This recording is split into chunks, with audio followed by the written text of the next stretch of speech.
Welcome back, it's Raktar, and you may remember that in the last episode, I started doing this puzzle, and I later realized that I made a horrible error after I started doing this puzzle, and so I actually just quit and said that in the next episode I would do the puzzle right. Well, now I've returned in hopes of doing the puzzle right. And so what I realized my major error was simply, okay, so I can stop both these at once. That's all I really needed to know. Cool. So now that both of these are stopped at once, so like what my error was, is I didn't realize that I needed to bring Makar across with me. And I probably didn't show that properly in the end of the last episode, just because, like, it didn't occur to me when I was originally doing the puzzle, so like I just straight up didn't bring Makar with me. And then, at the end of the episode, you might remember me being like, well, in the next episode, I'll fucking show a setup that actually brings Makar across. Because the setup that I did ignored the fact that Makar had to come with me to the other side, because I didn't know. Like, and I'll show you what I didn't know. It's very interesting, the thing that I didn't know. And once you see it, you'll be like, oh, Raktar, you so dumb. It was so obvious all along that Makar had to come with you, and yet you were so too stupid to notice. But now, I think I truly have the dream team setup of how you can bring Makar along with you and not be a fool. And part of the dream team setup, or at least the only setup that I was able to see, was doing this where you use one block to block two of the blades. Because I was like, shit. I was like, if I have one block blocking each blade, it's really fucking hard to get Makar like past a certain point on this map. So I then realized, I was like, well, if one block blocks two blades, then this third block can just block this other blade, and I'm not having any problems. So that was my final strategy. And I believe, here in a second, once I get this rock blocked... Oh, except for I gotta block it. We want to get it... There we go. I was like, we want to get it blocked that way. And let's just speed things up by doing that. Here we go. The correct solution, which I was unable to come to in the last episode because I was being totally stupid. Now, and the reason you have to do it this way, by the way, is because whenever you can't roll while you have Makar, otherwise you can just roll past all these blades. And once you let go of Makar, he blows away in the wind, because he's so light, obviously. And then the other part of it is if you get hit with a blade while you're holding Makar, you get blown back, and it makes you let go of Makar. But now we're past the fans, and here's the reason. Here's what I noticed that made me change my mind about how I was doing things and made me want to end the episode. Was I was like, well, total factness. Oh shit, which way? Okay, there we go. I was like, well, total factness, because this is not going to work out at all. But now, shit's going down. By the way, if you're looking at my map from the angle that I'm looking at right now, you would know that there's totally, I'm pretty sure, the boss is in this room, which is weird, because that means there's no boss key in this temple. It's blocked purely by the magic of puzzles, which is cool. I mean, oh no. There is a boss key, and it's clearly one of the boxes that I missed in the temple. Damn it. Well, it looks like I'm gonna be doing some backtracking here, because obviously there is totally a boss key, and I just straight up missed it. Look at all these freaking rupees. Oh, fuck. Oh, it doesn't matter if I waste the fairies because, okay. Well, I guess I'll see you in a second once I figure this shit out. As with many of my mistakes, it only took a few minutes of casual map glancing before I realized exactly what I had done wrong in this room. And firstly, it's that this guy is right here waiting for me, and I knew he was here because he fucking captured me before. But yeah, firstly... Yeah, it only took me a few seconds to notice after I looked at my map. I was like, oh. I saw that room while I was going through the dungeon, and I sat there and I was like, better remember to go to that room when I'm on my way back. And sure enough, I totally didn't remember to go to this room on my way back, and I was just like, oh yeah, that was totally a room that you're allowed to go to that I straight up didn't. Oh, throw that, because we want the bomb feet on... There we go, but yeah. I straight up realized, I was like, well, therein lies my mistake, because I knew exactly what I was supposed to do, and I just failed miserably to do it. Because this door is right here. I even, like, made a big mention of it whilst I was on my way through the dungeon, only to make a big forgettion of it whilst I was on my way back. But you know what? All is forgiven by myself. Time heals all wounds. Oh, fuck. This blade ruined everything. All I wanted to do was kill these guys before I brought my team member over here. Whatever, you're gonna die. You're also gonna die, bitch! Alright, cool. So now I can safely get Makar over here. So I can finally do what I was supposed to do long ago. Play him a song for this thing. Alright, Makar, let's give it the duet of a lifetime. One more Wind God's aria. And then to be totally honest, dude, I'm ditching you for the rest of the dungeon because I don't actually need you for the rest of the dungeon.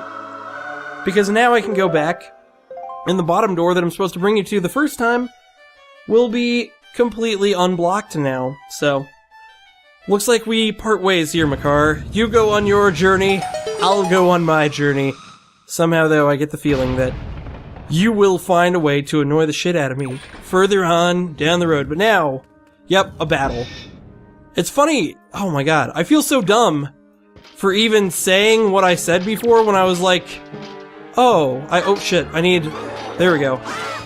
Like, I feel really stupid because I straight up said the dumbest, like, I answered my own question with what I said when I was like, oh, I guess there's no, I was like, I guess they don't have a boss, or I guess they don't have a boss key in this dungeon, and I should have known right when I said that.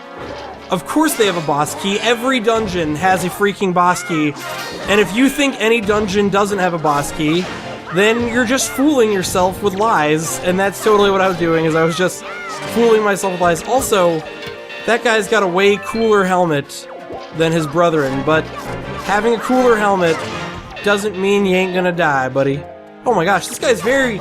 I guess it does mean he is more resilient, because even though he may not going to die, he certainly is not dying as quickly as everyone else around. Holy shit. But there it is. Look at that. Boss key box. Exactly my foolish prediction. Well, it was like my opposite of a prediction where I predicted that the opposite was true when actually nothing had changed. It's exactly like it is every other time. Every temple always has a boss key in every Zelda game. And I was lying to myself like a fool. Like a grade A fool. But here it is, the boss key. And I will meet y'all back down at the boss door. Well, I hope Makar likes being permanently ditched forever, because that's what's happened. It's actually kind of funny. When you run past him in a room where you leave him, he just kind of like looks at you as you go past, like, where you going, big guy? You're not leaving me forever, are you? And I was like, oh, Makar, you fool. I'm absolutely leaving you forever.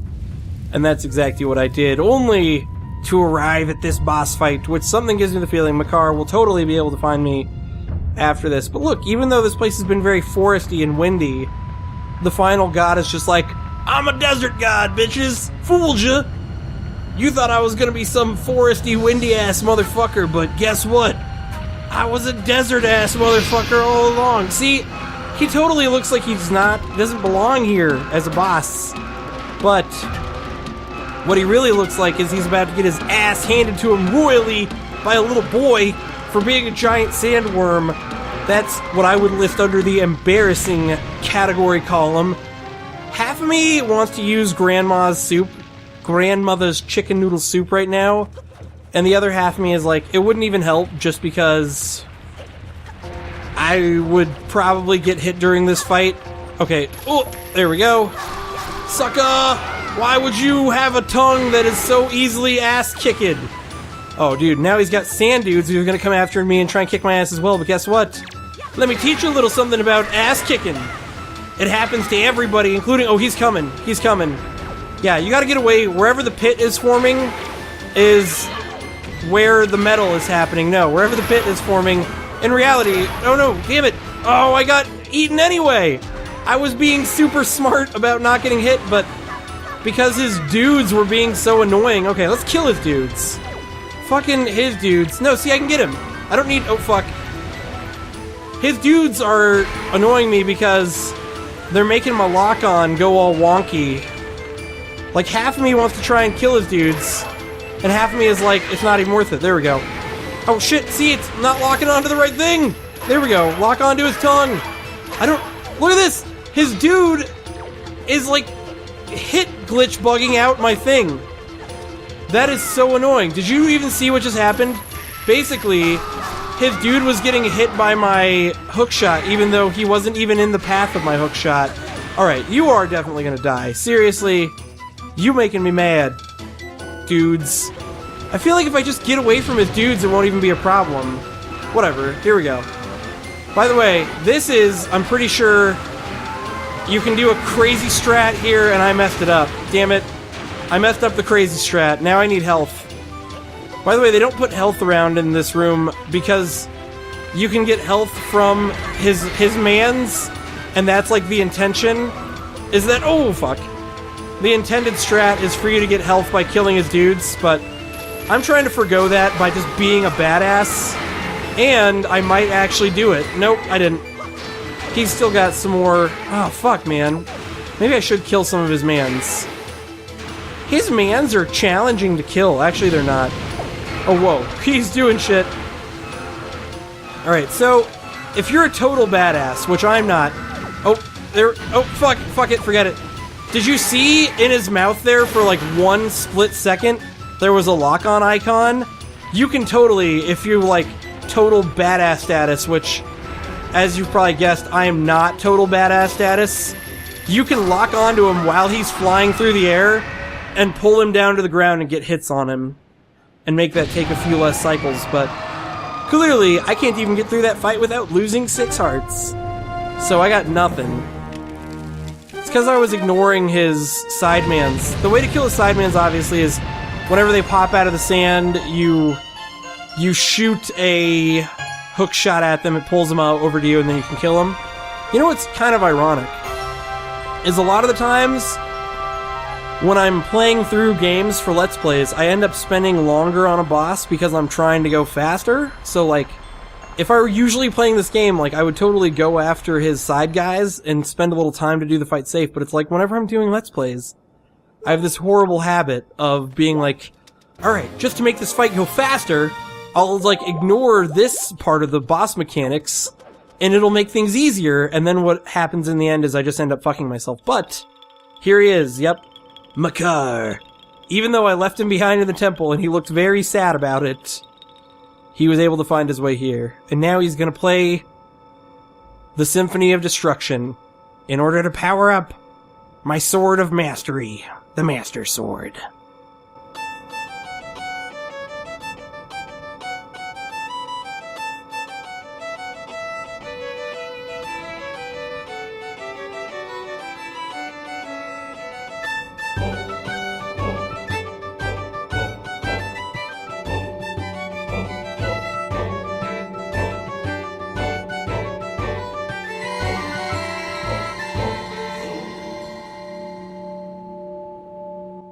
Soup.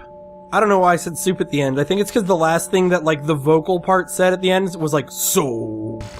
But it was, like, more like soam, but I thought it said, like, soup. Anyways, I now have my blade filled with the power to repel evil. The sword of the one true hero is revived at last. Ragnar, I have fully restored the power to repel evil to your master sword. And my ancestors are most satisfied. How do you even know? Go on. I shall continue praying to the gods here. Ragnar, please step in the light and return above ground. May the winds of fortune be at your back always. He did not say the word always. I added it for dramatic effect, because I'm basically a Hollywood scriptwriter. And back to the out of doors I am, and I'm sure the King of Red Lions... Oh, so the Forsaken Fortress has already... like the molting snake that casts off its dead skin... That place is so empty and quiet, one can almost hear the echo of dead leaves falling to the cold, cracked ground. Why, what ails you? Why the long face? The monsters are gone from the world. Does that make you a little happy? No, it's because the monsters have gone back. Or some shit like that. Let's talk to him. Ragnar, I have troubling news. Ganon has not shown himself above the seas since Valu unleashed his fiery wrath upon him. And what's worse, there is not a creature stirring at his base of operations in the world, the Forsaken Fortress. I cannot imagine how it is possible, and yet I cannot shake this foreboding feeling that I have about the Princess Zelda. Raktar, you must search for all the Triforce shards so that we can head back to Hyrule without delay. I like how he just kind of like says that shit with no weight whatsoever. He's just like, so also, by the way, fucking, you gotta search for the Triforce shards.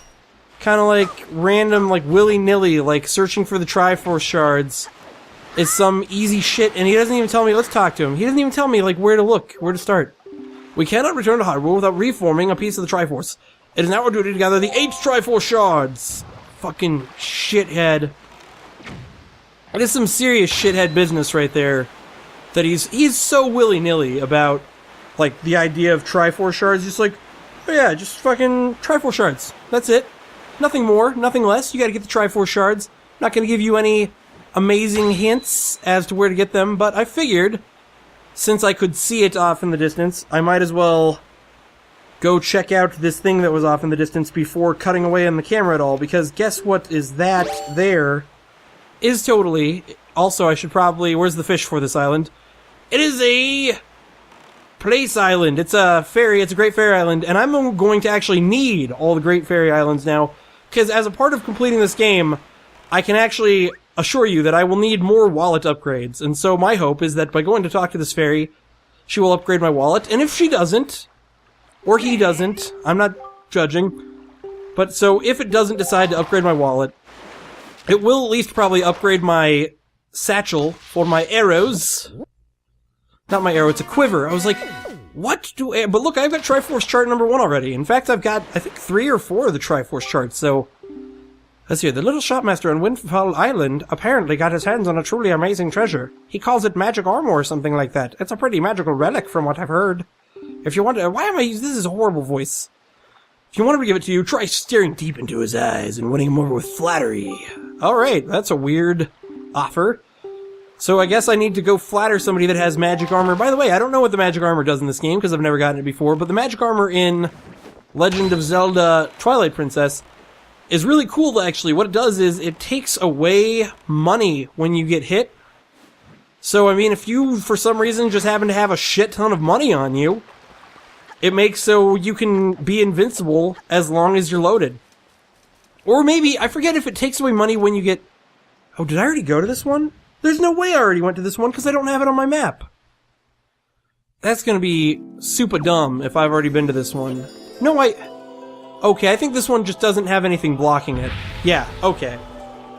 I was like, I have not been to this fairy fountain. I have mapped every fairy fountain that I've been to. Allow me to aid you in your quest. What are you gonna give me? What's in the box? What's in the box? It's your wife's head.